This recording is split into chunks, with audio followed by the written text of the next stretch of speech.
Pasca demo ricuh, polisi menangkap sekitar 21 demonstran yang diduga terlibat dalam kasus pengerusakan dan pembakaran.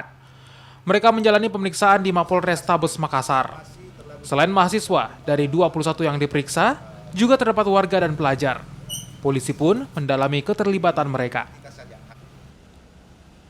Ada beberapa kelompok yang diamankan, termasuk dari kelompok mahasiswa, ada sekitar 11 orang, dari kelompok masyarakat ada 4 orang, dan dari kelompok pelajar ada 6.